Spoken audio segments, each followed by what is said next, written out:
अखंडमंडलाकारं व्याप्तं येन चराचरं तत्पदं दर्शितं येन तस्मै श्रीगुरुवे नमः। अज्ञानान्धस्य लोकस्य ज्ञानाञ्जनशलाकया चक्षुरुन्मीलितं येन तस्मै श्रीगुरुवे नमः। अध्यात्म विश्वविज्ञान यूट्यूब चैनल पर उपस्थित सभी प्रेमी मित्र, आचार्य, गुरुजन, हमारे सब्सक्राइबर्स, शेयरकर्ता और व्यूवर्स आदि सभी का हार्दिक अभिनंदन और स्वागत करते हैं। कि ये कितने आश्चर्य की बात है कि वो एक ही परमात्मा अनेक रूपों में विलास कर रहा है, लीला कर रहा है। अनेक रूप, रंग, आकार, गंध, स्पर्श, अनेक रूपों में वो एक विश्वरूप परमात्मा लीला कर रहा है। और एक घटक दूसरे से मिलता नहीं। आम का पत्ता इमली के पत्ते से नहीं मिलता, एक मनुष्य का स्वभाव दूसरे मनुष्य से नहीं मिलता। इतना यानी उसने अपने कारीगरी में इतना परफेक्शन रखा है कि एक व्यक्ति से दूसरा व्यक्ति नहीं मिलता। कबूतर से मुर्गा नहीं मिलता और मुर्गे से गाय नहीं मिलती, और घोड़े से घोड़ा ही निर्माण होता है और इमली से इमली ही पैदा होती है। ऐसा इसका विचित्र निज़ाम है। अब हम सब एक ही जैसे एक ही शक्कर से कहीं बालूशाही बन रही है, तो कहीं लड्डू बन रहे हैं, तो कहीं मिठाइयाँ बन रही है, कलाकंद बन रहा है, रसगुल्ला, रसमलाई, रसभरी, एक ही शक्कर है। उसी तरह एक ही यानी परमात्मा अनेक रूपों में विलास कर रहा है। अब जब परमात्मा का हम विश्लेषण करते हैं कि परमात्मा है तो कौन है, कैसा है, उसके लक्षण क्या है, उसकी पहचान क्या है, तब उसका वर्गीकरण किया जाता है। वर्गीकरण करना इसलिए आवश्यक होता है क्योंकि विज्ञान कोई भी जब यानी सिद्धांत का अंगीकार करता है तो वो उन एलिमेंट्स का यानी एलिमेंट्स की जांच करता है, सत्यता की कसौटी लगाता है और उसके अनंतर मानता है कि हाँ, यही वो वस्तु है। नमक है या नहीं ये जानने के लिए हमें जीभ से लगाकर देखना होगा, तब हमें उसका स्वाद पता चलेगा। इस प्रकार उस एक ही परमात्मा का विश्लेषण त्रिपुटी द्वारा किया गया। क्षर, अक्षर और पुरुषोत्तम। क्षर प्रकृति है जो साकार है, अक्षर जो निर्गुण है, निराकार है, सर्वाकार है, मिठास, चाहत, ज़रूरत, प्रियत्व, और वो चाहत, ज़रूरत, प्रियत्व ही अनेक आकारों प्रकारों में उपस्थित दिखता है। लेकिन ये एक ही वस्तु के दो भाव हैं, और एक ही वस्तु के दो भाव वस्तु के नाम में इकट्ठा आ जाते हैं, सम्मिलित हो जाते हैं, लय को प्राप्त करते हैं। जैसे चावल और दूध और शक्कर ये मिलकर खीर बन गई है, चावल और दाल ये मिलकर खिचड़ी बन गई है। ये खिचड़ी उस संपूर्ण पदार्थ का नाम है। अगर हम दाल कहेंगे तो कुछ और दिखेगा, मिलेगा, चावल कहेंगे कुछ और मिलेगा, लेकिन जब खिचड़ी कहेंगे तो हमें खिचड़ी ही मिलेगी और वो उसका नाम हो जाता है। उसी तरह ये त्रिपुटी में विलास कर रहा है सब। यानी क्षर जो है वो परिवर्तन होने वाला है, जिसमें देही के संपूर्ण कार्यकलाप आते हैं। शब्द, स्पर्श, रूप, रस, गंध, सतोगुण अच्छा ही अच्छा, रजोगुण अच्छा बुरा, और तमोगुण बुरा ही बुरा, ये तीन प्रकार के उसमें स्वभाव ध्यान में आते हैं। जैसे हम इसको देखेंगे, रूप अच्छा है, अच्छा बुरा है और बुरा है। गंध अच्छा है, अच्छा बुरा है और बुरा है। स्पर्श अच्छा है, अच्छा बुरा है और बुरा है।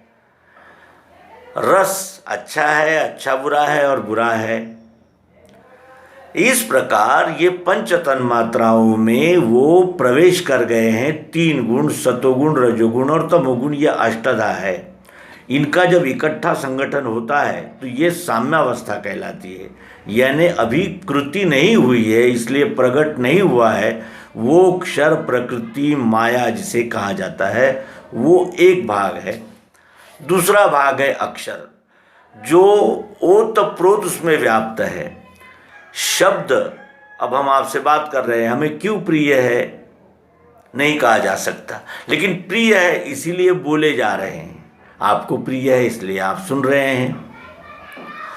वो प्रियता कहाँ नहीं है, एक तिनके से लेकर तो एक पहाड़ तक, पत्थर से लेकर तो नोट तक, कागज तक, किताबों से लेकर तो बिस्तर तक, वो प्रियता कहाँ नहीं है।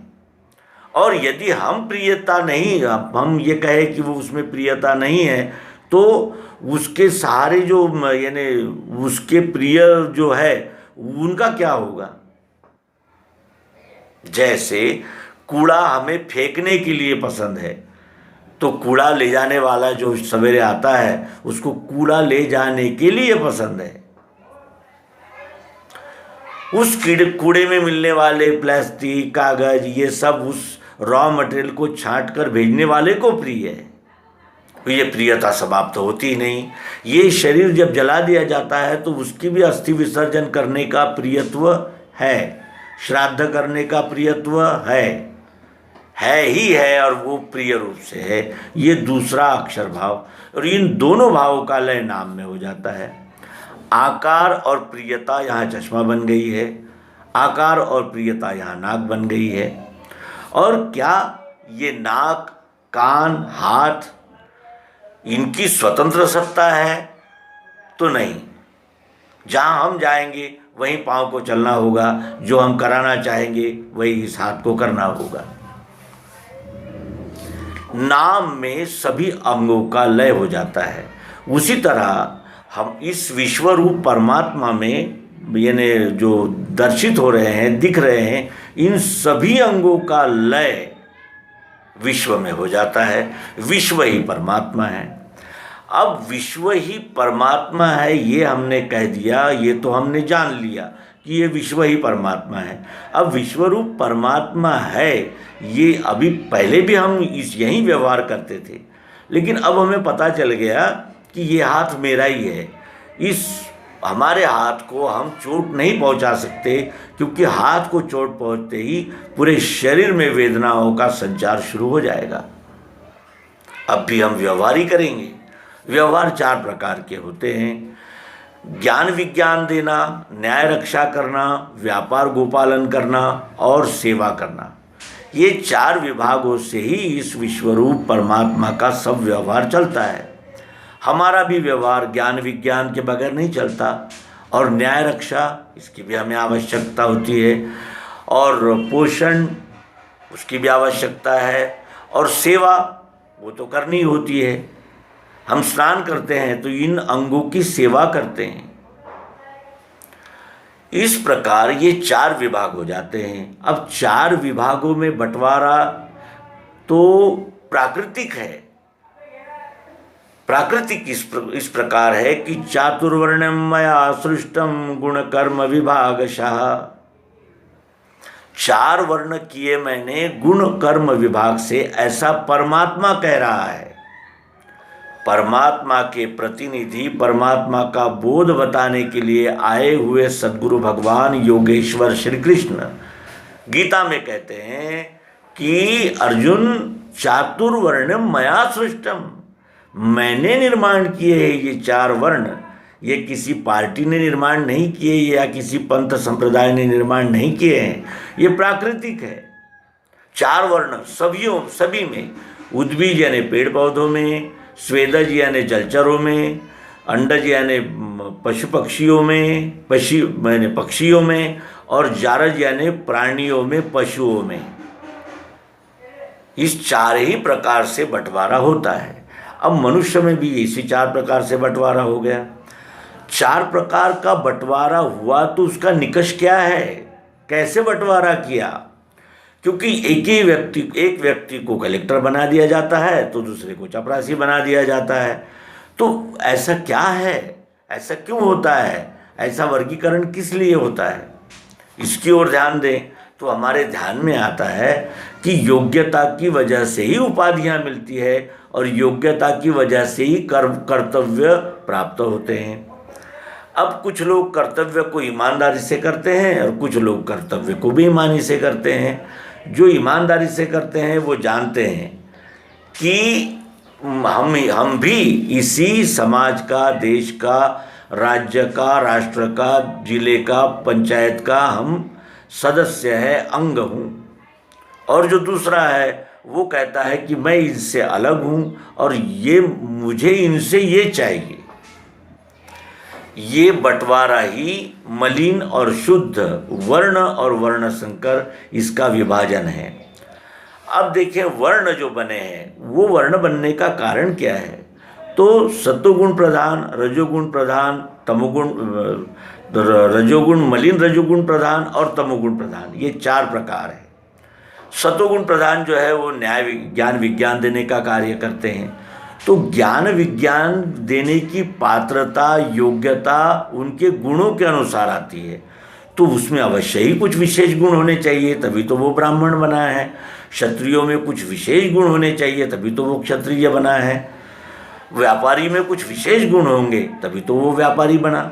और शूद्र में भी कुछ विशेष होगा, तभी तो वो शूद्र, यानी सेवा का कार्य कर रहा है।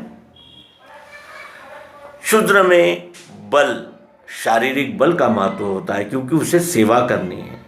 फिर व्यापारी में चतुरता, चाणाक्षता और समय सूचकता, प्रासंगिकता और यानी जिसे कहते हैं कि जोखिम लेने का एक जो यानी मादा होता है वो होना चाहिए। क्षत्रिय में शूरता, धीरता, वीरता, सहनशीलता और उदारता ये तो होनी ही चाहिए, वरना वो न्याय रक्षा का स्वकर्म कैसे कर सकेगा। ब्राह्मण में शम, दम, तेज, धृति ये तो चाहिए ही। उसमें आस्तिक्य, पावित्र्य, शुचिता, मुदिता, आर्जव ये तो उससे चाहिए ही। उसका तो उसके बगैर हो ही नहीं सकता, क्योंकि ज्ञान विज्ञान लेना देना ये प्रगल्भता का और बुद्धिमत्ता का द्योतक है। यहाँ स्पेशल यानी योग्यता की आवश्यकता होती है। तो इस प्रकार ये 4 वर्ण बने। अब हमारा वर्ण कौन सा है ये हमारा पड़ोसी नहीं बता सकता। इसे तो हमें ही जानना होगा कि हम किस वर्ण के हैं, और जिस वर्ण का जिस स्वभाव के हम होंगे वैसे ही वर्ण निश्चित होगा। जैसा वर्ण होगा वैसे ही हमें कार्य करने होंगे। और वो कार्य यदि हम कर्म की फलाशा को छोड़कर और कर्तृत्व का अभिमान छोड़कर करते हैं तो वही भक्ति हो जाती है। और भक्ति ये गीत गाना, तीर्थ को जाना, अनेक प्रकार के कर्मकांड, उपासनाएं करना, ये भक्ति नहीं है। ये भक्ति को प्राप्त करने के प्रयास है। और उस प्रयास की संपूर्णता तत्वबोध द्वारा होती है। और सर्वांग योग नामक युक्ति जिससे तत्वबोध होता है हमने अपने YouTube चैनल पर प्रेषित कर दी है। पाठकों से विनम्र निवेदन करते हैं कि वे इस YouTube चैनल को सब्सक्राइब करें और फिर सब्सक्राइब करने पर घंटी का बेल भी बटन भी दबा दें, जिससे उन्हें सभी एपिसोड्स को देखने, जानने, समझने का अवसर मिलेगा, जिसमें दिव्य दृष्टि और सर्वांग योग नामक एपिसोड्स विशेष रूप से श्रवणीय और विचारणीय है। ये कहते हुए इस अंक का समापन करेंगे। आपने अब तक दिए हुए सहयोग का हार्दिक आभार व्यक्त करते हैं। नर्मदे हर, सद्गुरु भगवान की जय, विश्वरूप परमात्मा की जय।